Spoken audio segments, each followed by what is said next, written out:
Southgate, after many a big managers at England, has taken us further than a lot of these managers? Are we forgetting that we're in the quarterfinals of the European Championships? I think in the past, especially the last couple of tournaments under Southgate, I think criticism probably has been a little bit harsh. This is the first tournament where I've kind of agreed with criticism because I don't think England have looked good at all. I think they go out on that pitch and look like they've never met each other before. Some of the weight of passes absolutely astounds me through the game. I think we look lopsided, very number 10 heavy. We're hanging one of the best players the country's got out to dry, Phil Foden, on the left hand side. Trippier's doing himself no favour at left back because he's not a left back. So we've kind of got this lopsided squad. A manager that is increasingly doing bizarre things and saying bizarre things as well. I've been a huge fan of Gareth Southgate. I think he's done far more good than bad for England. And when people say, well, England got to the final in the last Euros in spite of Gareth Southgate, that's not true. England got there with Gareth Southgate, and he's harvested something very special over the last few years. But we went into this tournament not on great form. If you look back on the results, the last two friendlies before the tournament weren't great. Defence looking a little bit all over the place.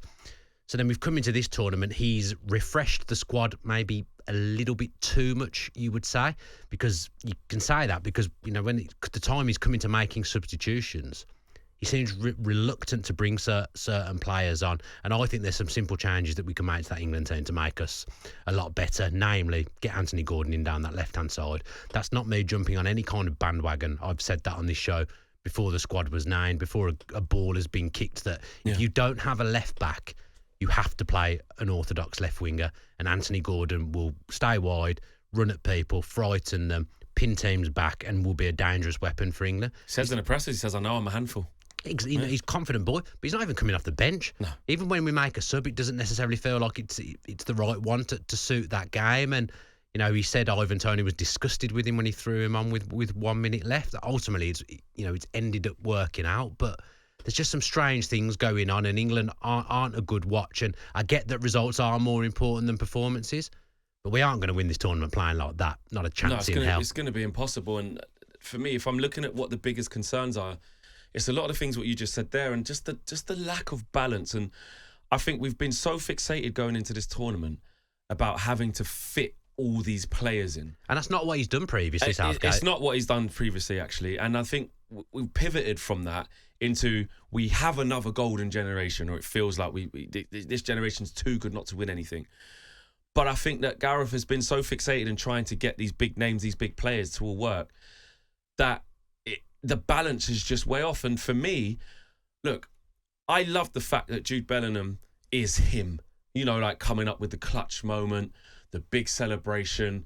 Who else? Me, Jude Bellingham. I love that for him. I love the fact that we possess players in name that are absolutely fantastic. But you know what? I care about the performance of the team and the functionality of the team more than any one individual. I've seen it at Man United for so long as well. It's not just about one player must get all the goals. If you take out some of these big names, right, and better balance the team will function better. Yeah. The team will make more chances. The team will score more goals. The team would be more solid. The team would be more balanced. Now, it's not putting it on any one single player. What I find bizarre as well is what we start doing is forgetting about the deficiencies that some players have when they're not playing, and then when a player in their position is playing makes a mistake, that player will fix it. So Kyle Walker had a really bad game against Slovakia. Awful. Right, I don't know what he was thinking. Wasn't alone. It wasn't alone, but in the quite a few phases, it was like, that's not Kyle Walker, my goodness. But the shouts were, that's why Trent should be starting right back. He wouldn't let that ball go down the inside of him. Kyle Walker, probably the fastest right back in world football still, was getting skipped by speed of thought and just being half a yard off it. And all of a sudden, Trent was going to come on and clamp that winger. No, which wouldn't make it better. Do you know what I mean? So we just moved. And then, Cole Palmer came on for 15 minutes in the Slovenia game after Saka had done okay.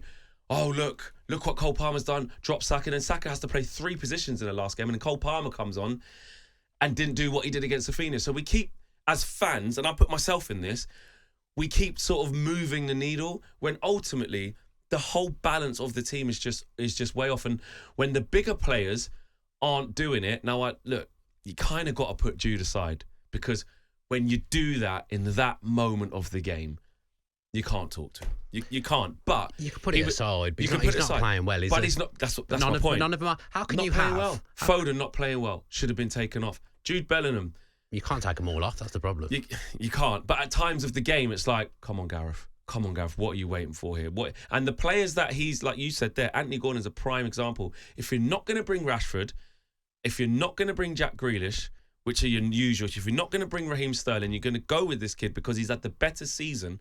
When it comes to it, and we need something different going towards goal, give him a chance. He might not be a better footballer than Phil Foden, and he's not. He's a different footballer, but he will make England a better team. I cannot believe it hasn't even been tried, because from the eye test, every game I've watched for England, everything that's been bad about them has stemmed from that left-hand side. Now, people, I understand, look, you're never going to please everyone, and, everyone supports different teams, and there'll be people who think Palmer should play, there'll be people who think someone else should play. All the Liverpool fans say, still put Trent centre mid. I'm sat here saying Gordon, I've got no allegiance to him, but I'm sat here saying that Gordon can play. I think people are forgetting, you can't bring players on. Palmer, I think that was what he was brought there for, to come off the bench and try and change a game when things aren't going well. And that's perfect. That's what he's there for. That's what Ivan Toney and Watkins are there for as well, not to start, to come on.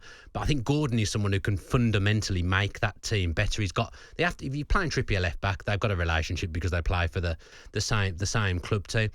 It's terrible to take Foden out. No, he's been brilliant for Manchester City this season. That's what has to happen. But, I said earlier, Germany don't necessarily pick the 11 best players. He's looked at it and said, these are the best team. Goretzka and players like that haven't even gone to the tournament because he doesn't think they make them a better team, a better functioning team. And that's the thing at the moment.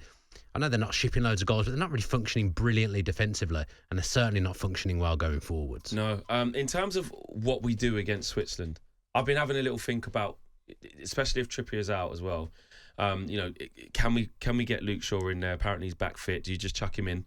He hasn't had any rhythm or anything. At least he's left-footed. At least he's left-footed and he's an actual left-back. But do you chuck him in for 60 minutes, see how he does? Just see how he does. Do you chuck him in?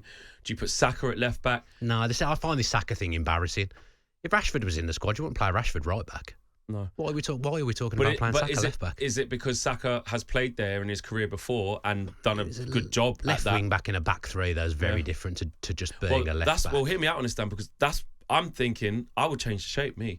I want a way where Tony and Kane up front. I would play Walker in one in a three, so there's not going to be any Gahey because he's suspended. Yeah, Konsa. So I'd go Konsa, Stones, Walker. I'd go Trent right wing back. I'd go Saka left wing back if Luke Shaw can't play. And then I would go Mainu, Bellingham, Rice. And then just give me Kane and Tony up front. I honestly don't think that would make us any better, because I still think you've got the same problem of you haven't got a proper left back / left wing back. But I think Saka will be fine. It's just not his position. I don't think he wants to play there. No, he said himself he didn't want to play there the other day, but look, he's still done a good job. No.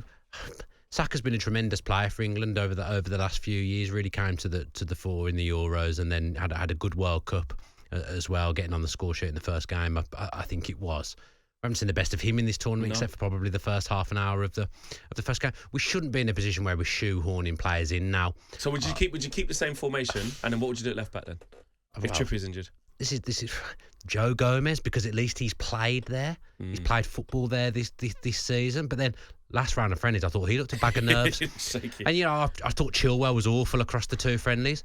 But at least he's a left back. To not have one in a 26-man squad when the other one, the one that you do have, is may not play through the whole tournament. Where's Levi Colwill?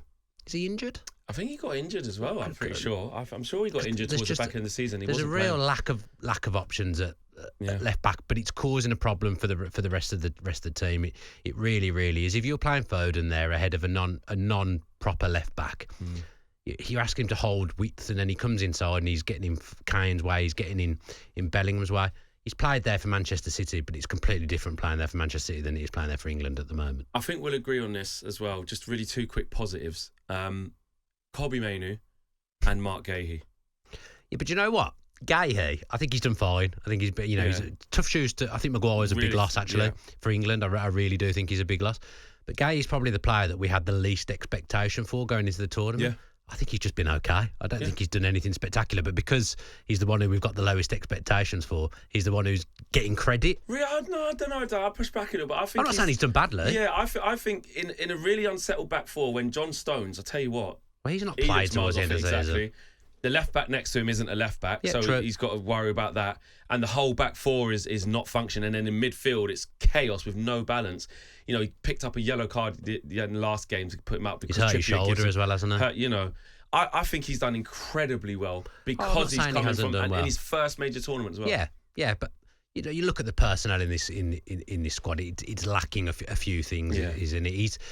I think he's made too many changes and gone away a little bit too much from what he would normally do, and I felt so un-Southgate like. Yeah, I was happy when he did. Was it me and you? I think I was with Sam actually. It was Saturday when the squad was being named, and I was just in shock at some of the things that were happening. I'm worried about centre back. After everything I've just said about Gay here, I'm worried about centre back against Switzerland, because if he puts Lewis Dunk in, he's frightened me to death every time he's played for England so far. He won't do that. I can guarantee you that. But even that, we don't have another left centre. Concer's not a left centre back. He's a right centre back. He's going to have to be. You're listening to talkSPORT 2 Social with William Hill. Get epic value all season with William Hill. 18 plus. BeGambleAware.org.